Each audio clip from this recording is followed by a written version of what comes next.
Hello friends, आइए मेरे YouTube channel good luck competition classes में आपका स्वागत है। देखिए, घटना चक्र 2026 का नवीनतम संस्करण है और इसमें विभिन्न राज्यों के पीसीएस और आईएएस प्रारंभिक परीक्षाओं में जो गत वर्षों में प्रश्न पत्र आए हैं उनकी हल व्याख्या से दिए गए हैं। व्याख्याएँ अति महत्वपूर्ण हैं और इसमें से आगामी परीक्षाओं में प्रश्न बनने की पूर्ण संभावना है, जो आपकी प्रारंभिक परीक्षा के लिए अति लाभदायक होंगे और आपको मेंस के लिए बहुत सारा कंटेंट यहाँ से मिल जाएगा। आइए देखते हैं। क्वेश्चन नंबर 127, पंकोदक सन्निरोधे मौर्य प्रशासन द्वारा लिया जाने वाला जुर्माना था। ठीक है, देखिए इसमें पंक जो दिया है ना, ये कीचड़ का पर्यायवाची है, ये ध्यान रखिएगा। इस तरह से आप याद रख सकते हैं, पंक माने कीचड़। ठीक है, जो कीचड़ का सिनोनिम्स या पर्यायवाची है ये कीचड़ जो सड़क पे डालते थे मौर्य प्रशासन में लोग, ये उनसे लिया जाने वाला जुर्माना था। ठीक है, तो ए में दिया है पीने का पानी को गंदा करना, बी सड़क पर कीचड़ फैलाने पर, तो बी आंसर हो जाएगा इसका, सड़क पर कीचड़ फैलाने पर। ठीक है, क्वेश्चन नंबर 128, सूची फर्स्ट का सेकंड से सुमेलन करवा रहा है। सूची फर्स्ट में अधिकारी दिए हैं और सूची सेकंड में आपके कार्य दिए हैं।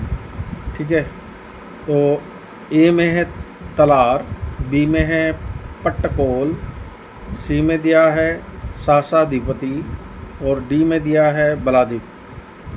तो ये जो तलार है ये रात्रि सुरक्षा कर्मियों का अधिकारी था। ठीक है, तो यहाँ पर 3 में दिया गया है, तो यहाँ पर 3 लिख लीजिए।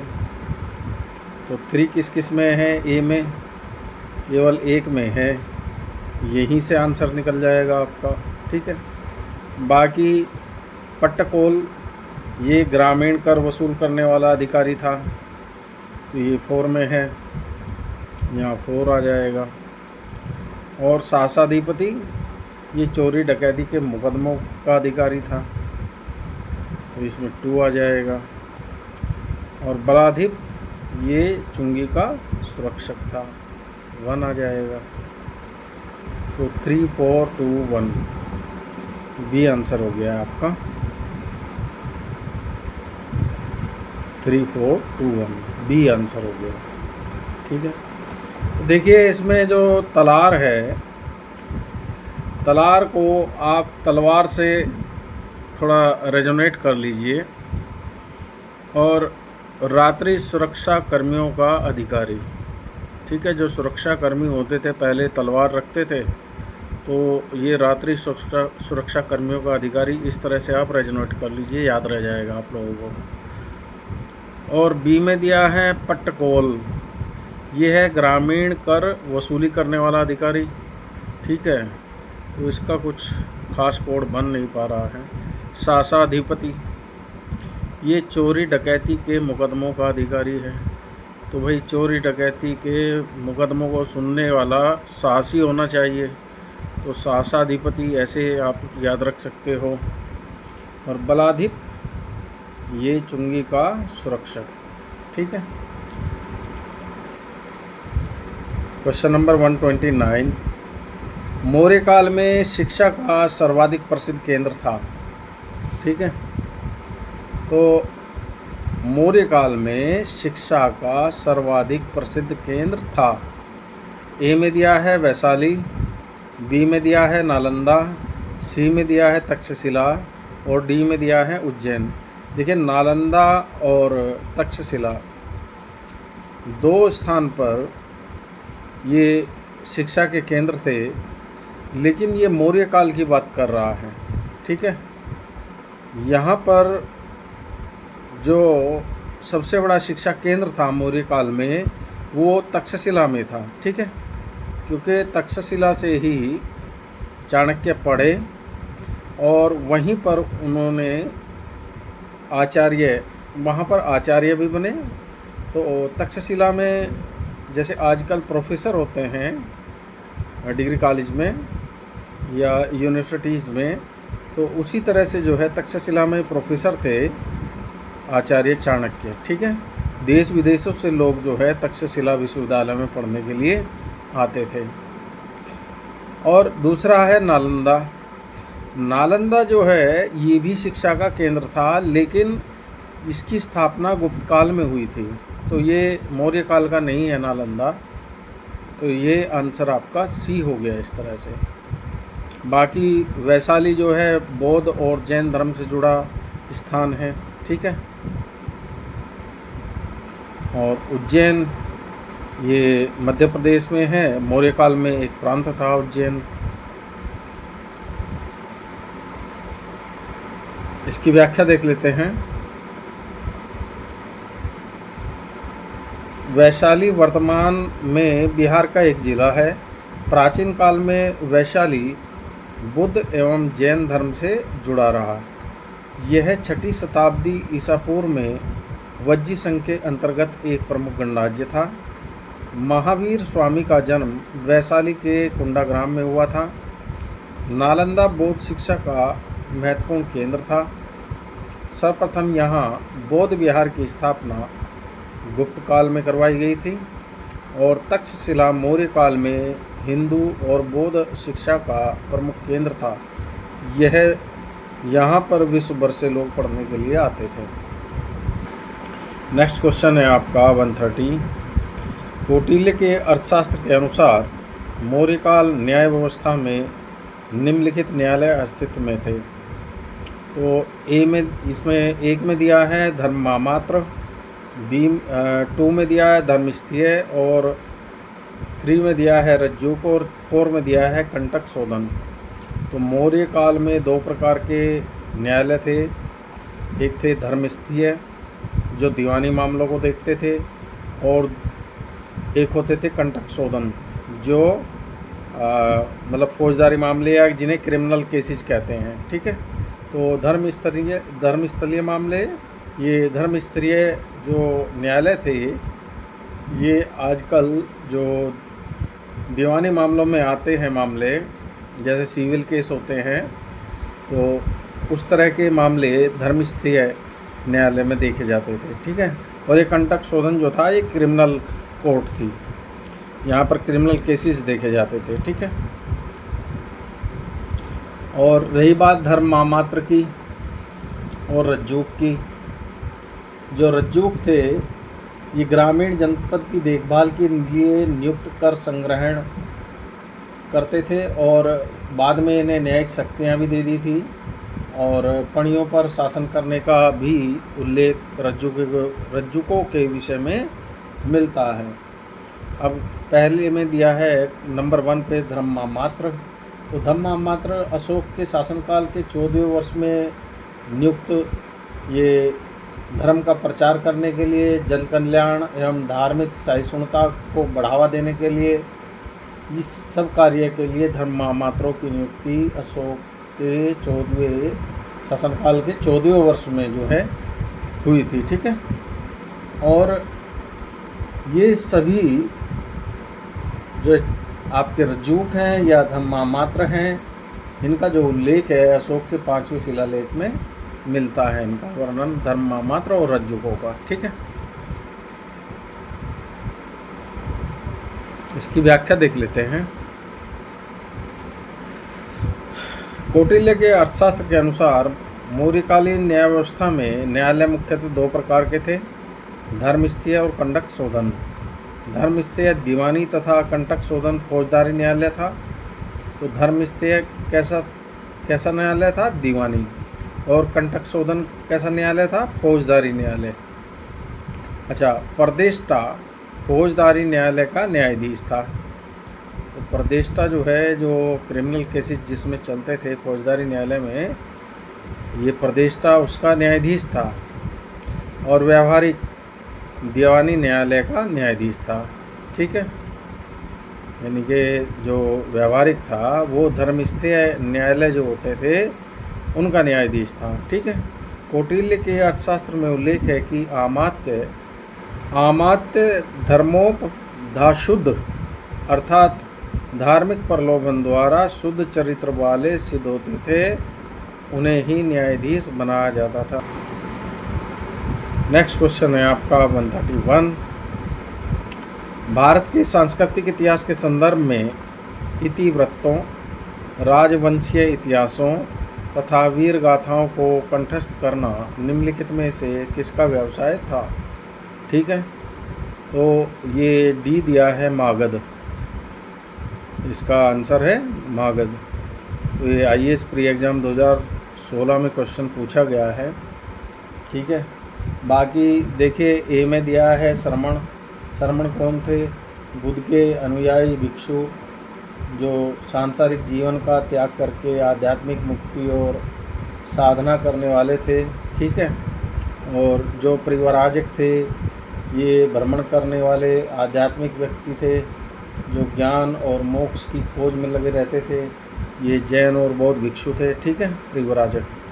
और अग्रहार वह भूमि होती थी जो ब्राह्मणों को कर मुक्त भूमि दान में दी गई थी। ठीक है, तो ये अग्रहार उसको कहते थे। भारत के सांस्कृतिक इतिहास के संदर्भ में इतिवृत्तों, राजवंशीय इतिहासों तथा वीर गाथाओं को कंठस्थ करने का व्यवसाय मागध एवं सूत वर्गों का था। ठीक है, नेक्स्ट क्वेश्चन है आपका 132। गांव के शासन को स्वायत्तशासी पंचायतों के माध्यम से संचालित करने की व्यवस्था का सूत्रपात किसने किया? ठीक है, तो ए में दिया है कुषाणों ने, बी दिया है द्रविड़ों ने। तो ये द्रविड़ चोल के विषय में कह रहा है। जो दक्षिण भारत में चोल थे, उन्होंने पंचायतों के माध्यम से गांव में स्वायत्त शासन की व्यवस्था की थी और चोल स्वायत्तशासी संस्था इतिहास में मशहूर है। तो ये बी आंसर हो जाएगा द्रविड़ों ने। ठीक है,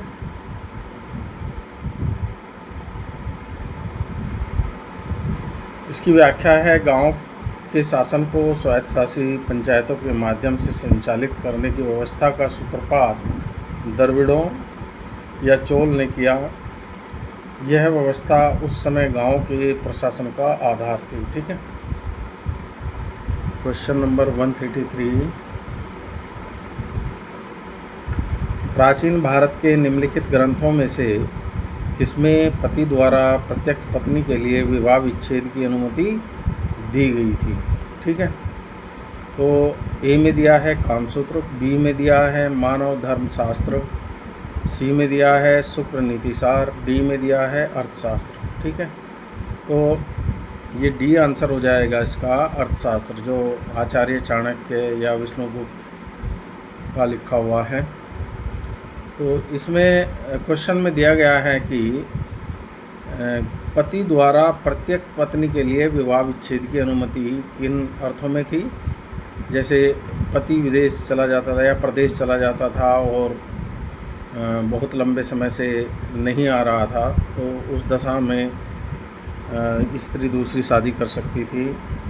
और यदि पति को कोई शारीरिक दोष हो गया है तो तब भी पत्नी उसे त्याग सकती थी।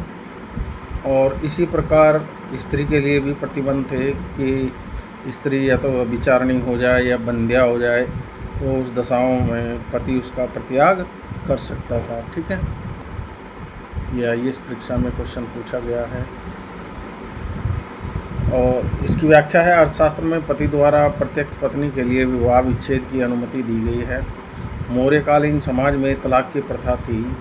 पति के बहुत समय तक विदेश में रहने या उसके शरीर में दोष होने पर पत्नी उसका त्याग कर सकती थी। इसी प्रकार पत्नी के व्यभिचारिणी होने या बंध्या होने जैसी स्थिति में पति उसका त्याग कर सकने का अधिकारी था। नेक्स्ट क्वेश्चन है आपका 134। निम्नलिखित में से किसमें पुनर्विवाह वर्जित है? ठीक है, ए दिया है जातक, बी दिया है मनुस्मृति, सी दिया है याज्ञवल्क्य और डी दिया है अर्थशास्त्र। तो ये अर्थशास्त्र आंसर हो जाएगा इसका, जो चाणक्य द्वारा लिखा गया है या कौटिल्य द्वारा या विष्णुगुप्त द्वारा, 3 नाम थे इसके। तो डी अर्थशास्त्र आपका आंसर है।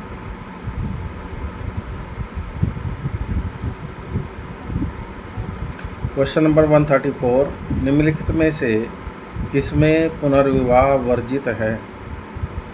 ए में दिया है जातक, बी में दिया है मनुस्मृति, सी में दिया है याज्ञवल्क्य और डी में दिया है अर्थशास्त्र।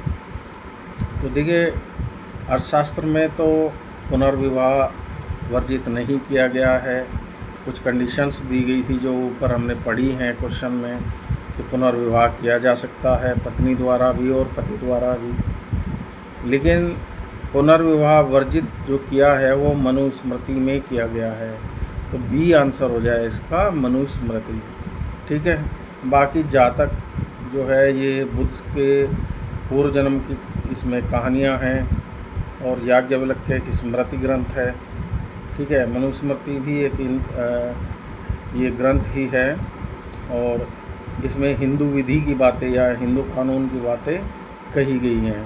और अर्थशास्त्र जो है चाणक्य द्वारा लिखित एक शासन व्यवस्था से संबंधित ग्रंथ है। ठीक है।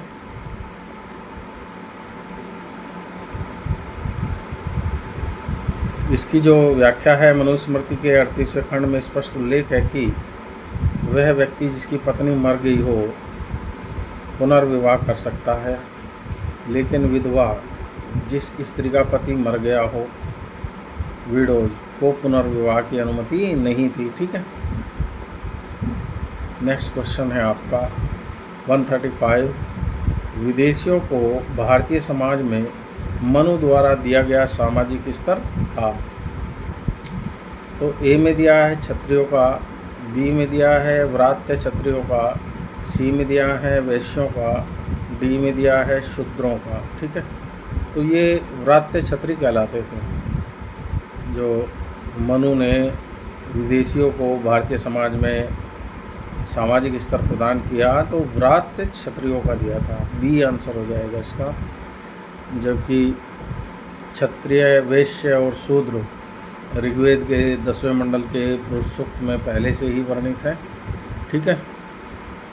अच्छा, इसका जो व्याख्या दी गई है, विदेशियों को भारतीय समाज में मनु द्वारा व्रात्य क्षत्रिय, ठीक है, इसका सामाजिक स्तर दिया गया था।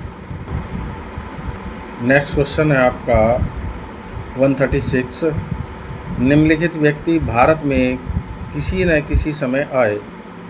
नंबर 1 फाहियान, नंबर 2 दिया है इत्सिंग, नंबर 3 दिया है मेगास्थनीज, नंबर 4 दिया है हुएनसांग। तो इनके आगमन का सही कालानुक्रम पूछ रहा है, यानी सबसे पहले कौन आया, उसके बाद कौन आया और लास्ट में कौन आया, इस तरह से आप ये पूछ रहे हैं। ठीक है। तो देखिए, जो आपका मेगास्थनीज है ये चंद्रगुप्त मौर्य के दरबार में सेल्यूकस का प्रतिनिधि या राजदूत बन करके आया था। ठीक है। तो सबसे पहले तो आ जाएंगे मेगास्थनीज। तो नंबर 1 पे मेगास्थनीज हो गए। तो 1 कौन से में है, सी और डी।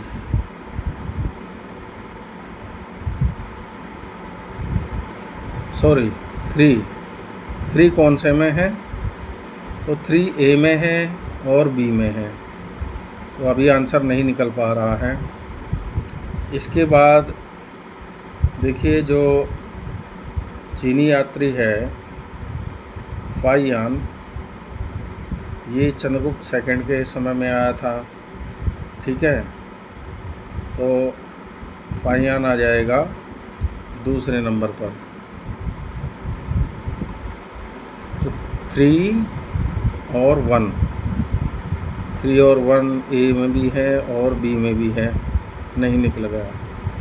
अच्छा, इसके बाद जो है ये हुएनसांग आया था हर्षवर्धन के समय में, तो ये तीसरे नंबर पर आ जाएगा।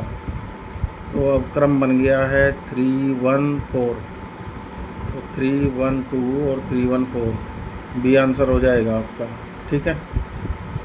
इसके बाद आ जाएगा इत्सिंग। ये क्रम आपका बन जाएगा।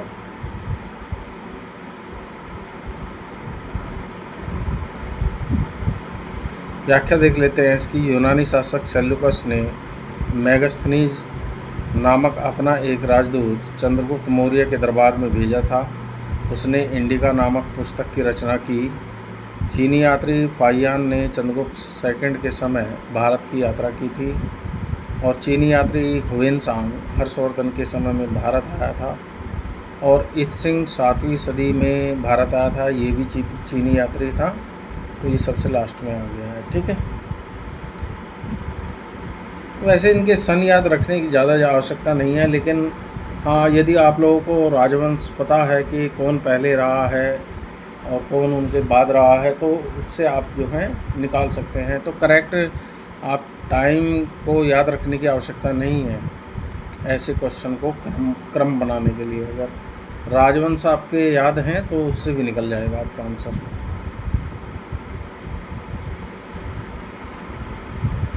क्वेश्चन नंबर 137, सूची फर्स्ट को सेकंड से सुमेलित कीजिए और सूचियों के नीचे दिए गए कोड से सही उत्तर का चयन कीजिए। सूची फर्स्ट और सेकंड।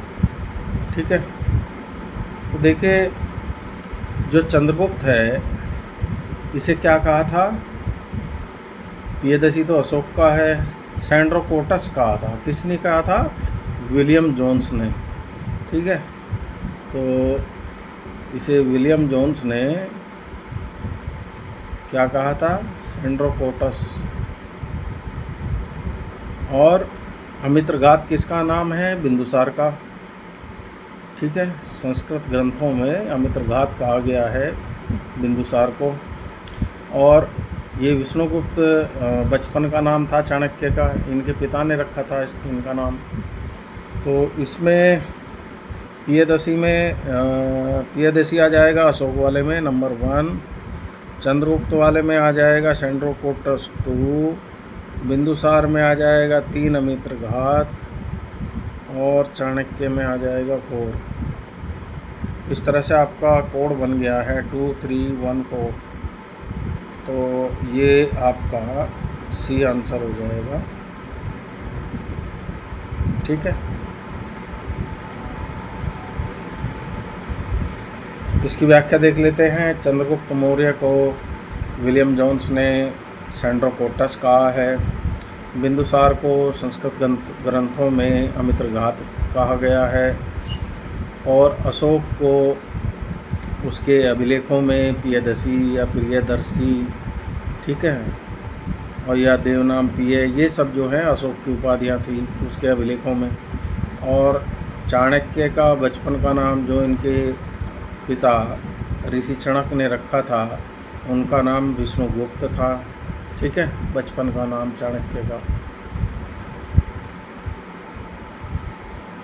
क्वेश्चन नंबर 138, सूची फर्स्ट को सेकंड के साथ सुमेलित कीजिए। एक सूची में दी गई है घटना और उससे संबंधित व्यक्ति। तो चोलगंगम झील और नंबर 1 पे दिया है चंद्रगुप्त मौर्य। अच्छा, बी में दिया है धर्म महामात्र की नियुक्ति और सी में दिया है प्रयाग की सभा और डी में दिया है सुदर्शन झील। ठीक है, तो देखिए सुदर्शन झील तो चंद्रगुप्त मौर्य के समय में आ जाएगी। ठीक है, और चोलगंगम झील जो उधर थी दूसरी साइड में, तो इसमें राजेंद्र प्रथम आ जाएंगे। ठीक है, और धर्म महामात्र की नियुक्ति ये अशोक द्वारा की गई थी। ठीक है, और प्रयाग की सभा ये हर्षवर्धन ने बुलाई थी। ठीक है, तो इस तरह से आपके कोट बन जाएंगे 3, 4, 2, 1। ठीक है, ये आंसर आपका हो जाएगा। ये बिहार PCS 2025 में क्वेश्चन पूछा गया है और इसमें व्याख्या में देख लेते हैं। चोलगंगम झील ये राजेंद्र प्रथम है, इनसे संबंधित, और धर्म महामात्र की नियुक्ति ये अशोक द्वारा करवाई गई थी। संभवतः शासन के 14वें वर्ष में अशोक द्वारा धर्म महामात्र की नियुक्ति की गई थी और प्रयाग की सभा हर्षवर्धन ने बुलाई थी। सुदर्शन झील का निर्माण इनके जो गवर्नर थे। अच्छा, सूची फर्स्ट का सेकंड से सुमेलन करवा रहा है, ये व्याख्या देख लेते हैं अभी इसमें। चोलगंगम झील राजेंद्र प्रथम द्वारा बनवाई गई थी। धर्म महामात्र की नियुक्ति अशोक के द्वारा करवाई गई थी। प्रयाग की सभा हर्षवर्धन द्वारा बुलाई गई थी। सुदर्शन झील का निर्माण चंद्रगुप्त मौर्य के समय उसके जो गवर्नर थे पश्चिमी प्रांत के, पुष्यवेशगुप्त, इन्होंने सुदर्शन झील का निर्माण करवाया था। ठीक है, तो सुदर्शन झील आपकी चंद्रगुप्त मौर्य से संबंधित हो जाएगी। आगे चलते। अंतिम मौर्य सम्राट था ए जालौक, बी अवंती वर्मा, सी नंदीवर्धन, डी बृहद्रथ। देखिए, अंतिम मौर्य सम्राट जो था बृहद्रथ था। इसकी हत्या इसके सेनापति पुष्यमित्र शुंग ने की थी और शुंग वंश की स्थापना की थी मौर्य सम्राट। क्वेश्चन नंबर 140 में दिया है, इसने निम्न कथनों पर विचार कीजिए और इन कथनों में कौन से सही है, ये पूछ रहा है। ठीक है, तो कथन 1 है, अंतिम मौर्य शासक बृहद्रथ की हत्या उसके प्रधान सेनापति पुष्यमित्र शुंग ने की थी, तो ये बात सही है। दूसरा दिया है, अंतिम शुंग राजा देवभूति की हत्या उसके ब्राह्मण मंत्री वासुदेव कर्ण ने की और उसने राज सिंहासन हथिया लिया, तो ये भी बात सही है। नंबर 3 पे दिया है, आंध्र ने कर्ण राजवंश के अंतिम शासक को पदवंचित किया था, ये भी बात सही है। ठीक है, 1, 2, 3 तीनों के तीनों ठीक हैं। डी आंसर हो जाएगा आपका 1, 2, 3। ये आईएएस परीक्षा में क्वेश्चन पूछा गया है। इसकी व्याख्या है, जिस महत्वाकांक्षी व्यक्ति ने 184 ईसा पूर्व में अंतिम मौर्य शासक बृहद्रथ की हत्या की, वो शुंग राजवंश की उसने स्थापना भी की। ये इसका क्या नाम था? इसे पुष्यमित्र शुंग के नाम से जानते थे।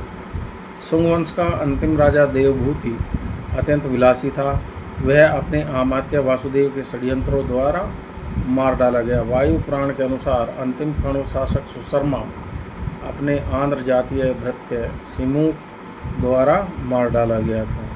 ठीक है, एक दूसरे का वंश समाप्त कर दिया। नेक्स्ट क्वेश्चन है 141, मौर्य काल में प्रणयम था। क्या था प्रणयम?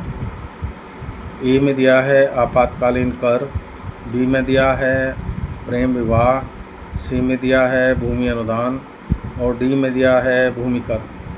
तो प्रणयम देखिए, वो प्रणय वाला नहीं है, ये प्रेम वाला प्रणयम नहीं है। ठीक है, वो इसमें प्रेम विवाह में कर देना आंसर। ये आपातकालीन कर था भैया, प्रणयम।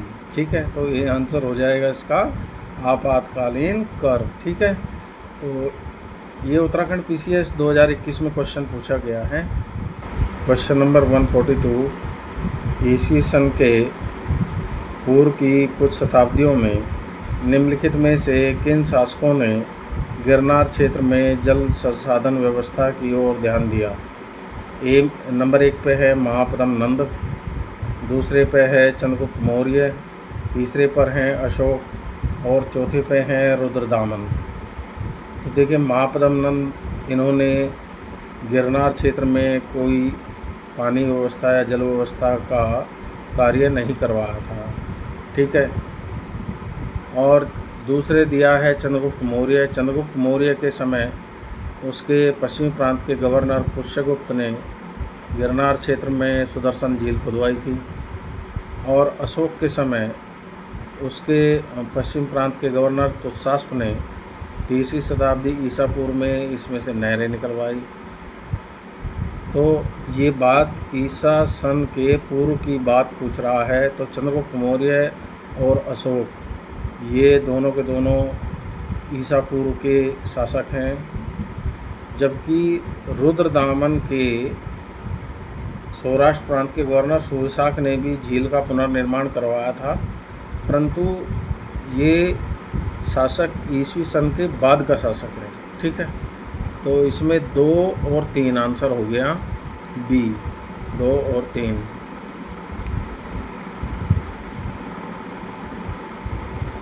व्याख्या देख लेते हैं इसकी। ईस्वी सन के पूर्व की कुछ शताब्दियों में चंद्रगुप्त मौर्य एवं अशोक ने गिरनार क्षेत्र में जल संसाधन व्यवस्था की ओर ध्यान दिया। उस क्षेत्र में चंद्रगुप्त मौर्य के पश्चिमी प्रांत के गवर्नर पुष्यगुप्त वैश्य ने सुदर्शन झील खुदवाई तथा अशोक के समय पर तुषास्प ने 3री शताब्दी ईसा पूर्व में इसमें से नहरें निकलवाई। शक शासक रुद्रदामन प्रथम के जूनागढ़ शिलालेख में इन दोनों के कार्यों का वर्णन है। शक शासक रुद्रदामन के सौराष्ट्र प्रांत के गवर्नर सुविशाख ने इस झील के बांध का पुनर्निर्माण करवाया था। चूँकि रुद्रदामन का यह कार्य 2री शताब्दी ईस्वी का था, अतः उत्तर में ईस्वी सन के पूर्व की शताब्दियों के संदर्भ में चंद्रगुप्त मौर्य एवं अशोक का ही नाम रहेगा। इस प्रकार यद्यपि शक शासक रुद्रदामन का नाम भी गिरनार क्षेत्र में जल संसाधन व्यवस्था से जुड़ा है, किंतु इसका जो समय है वो ईस्वी सन के बाद या 150 ईस्वी का है। इसके अतिरिक्त स्कंदगुप्त के समय इसके सौराष्ट्र प्रांत के गवर्नर पर्णदत्त के पुत्र चक्रपालित ने इस झील का पुनरुद्धार करवाया था। ठीक है,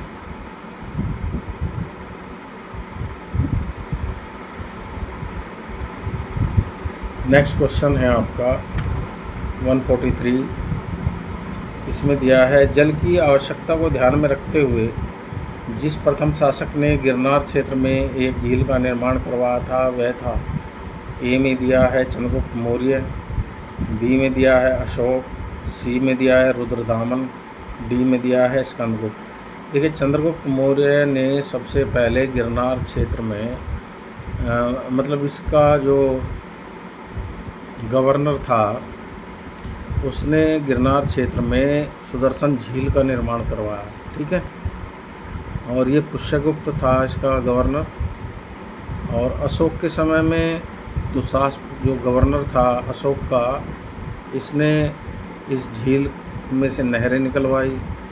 और रुद्रदामन के समय इस झील के बांध का पुनर्निर्माण किया गया या मरम्मत कराई गई। और डी में स्कंदगुप्त के समय में उसके सौराष्ट्र प्रांत के गवर्नर ने, इस गवर्नर का नाम था चक्रपालित, इस झील का पुनरुद्धार करवाया था। ठीक है, तो सबसे पहले ये प्रथम शासक की बात कर रहा है, तो ये चंद्रगुप्त मौर्य हो जाएंगे, ये आंसर। ठीक है, क्वेश्चन नंबर 144।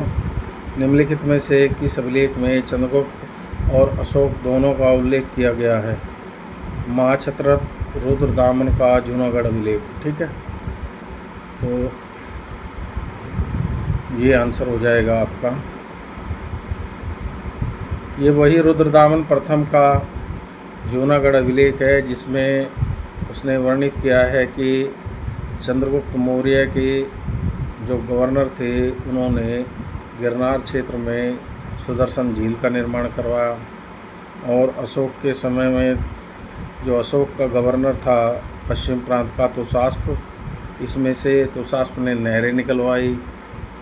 ठीक है, तो ये रुद्रदामन प्रथम का जूनागढ़ अभिलेख बताता है इस बात को। ठीक है, तो बी आंसर हो जाएगा महाक्षत्रप रुद्रदामन का जूनागढ़ अभिलेख। Question number 145।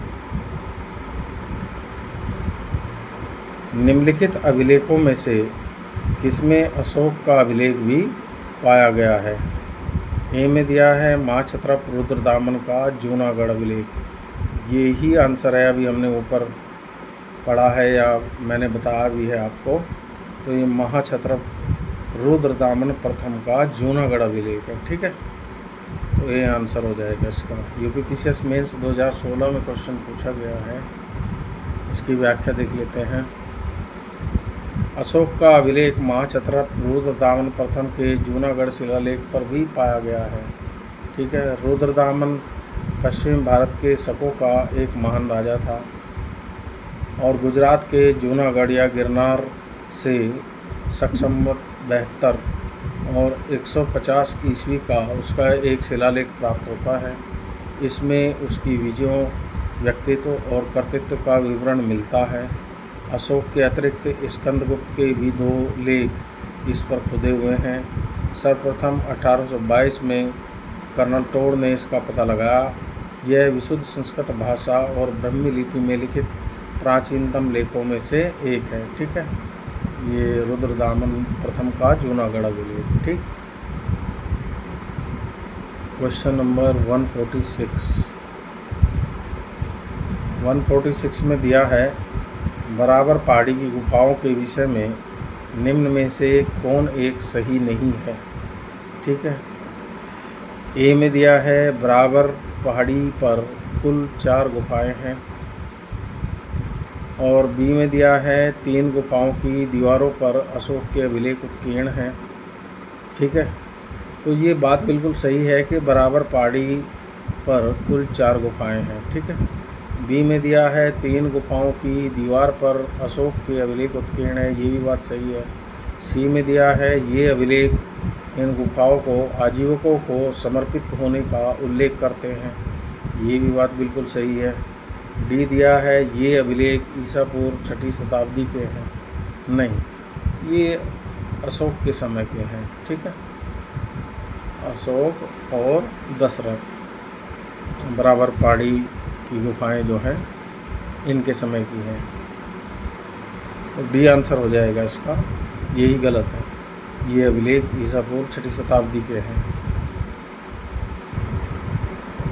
इसमें व्याख्या में दिया गया है, बिहार के जहानाबाद ज़िले में बराबर और नागार्जुनी की पहाड़ियाँ स्थित हैं। नागार्जुनी में 3 गुफाएं हैं तथा बराबर नामक पहाड़ी पर कुल 4 गुफाएं स्थित हैं, जिनमें से 3 गुफाओं की दीवारों पर अशोक के लेख उत्कीर्ण मिले हैं। चौथी गुफा लोमस ऋषि की गुफा है, इसमें मोखरी शासक अनंत वर्मा का लेख है और प्रथम 3 गुफा अशोक द्वारा आजीवक संप्रदाय के साधुओं का निवास के लिए ये गुफा दान में दिए जाने का विवरण सुरक्षित है और चट्टानों को काटकर बनाई गई इन गुफाओं का संबंध मौर्य काल से है। ठीक है, क्वेश्चन नंबर 147, मौर्यकालीन मूर्तियों में मणिभद्र यक्ष नाम से अंकित मूर्ति किस स्थान से प्राप्त हुई है। तो ए में दिया है झींग का नगरा, बी में दिया है नौग्राम, सी में दिया है बीसनगर, डी में दिया है प्रखम। तो इसका आंसर हो जाएगा डी प्रखम। RAS RTS प्री एग्ज़ाम 2021 में पूछा गया है क्वेश्चन। इसकी व्याख्या देख लेते हैं। मथुरा की मूर्तिकला का प्रादुर्भाव यहाँ की लोक कला के माध्यम से हुआ। लोक कला से संबंधित ये मूर्तियाँ यक्षों की हैं। यक्ष पूजा तत्कालीन लोक धर्म का एक अभिन्न अंग थी। यहाँ से सर्वाधिक महत्वपूर्ण प्रखम नामक ग्राम से प्राप्त मणिभद्र यक्ष की मूर्ति है, जिसका संबंध मौर्य काल से है। मथुरा से प्राप्त यह यक्ष प्रतिमा भारतीय कला जगत में प्रखम यक्ष के नाम से प्रसिद्ध है। ठीक है, नेक्स्ट क्वेश्चन देख लेते हैं। क्वेश्चन नंबर 148, निम्नलिखित में से कौन सा युग्म सही सुमेलित है। ठीक है, तो लोथल में क्या आ जाएगा आपका, एंशिएंट डॉकयार्ड, बिल्कुल सही है। सारनाथ में आ जाएगा फर्स्ट सरमन ऑफ बुद्ध। ठीक है, बुद्ध का प्रथम उपदेश, ये सारनाथ में आ जाएगा। तीसरे में है Rajagiri, lion capital of Ashok, ये गलत हो जाएगा। ठीक है, ये आपका गलत हो गया तीसरा। चौथे में दिया है Nalanda great seat of Buddhist learning. ठीक है, तो ये great seat of Buddhist learning ये नालंदा विश्वविद्यालय की बात कर रहा है। ठीक है, तो ये भी सही है। आपका केवल तीसरा नहीं है सम्मिलित, बाकी कौन कौन से सुमेलित हो गए? 1 2 4। 1 to 4 आपका सी में है, सी आंसर हो जाएगा।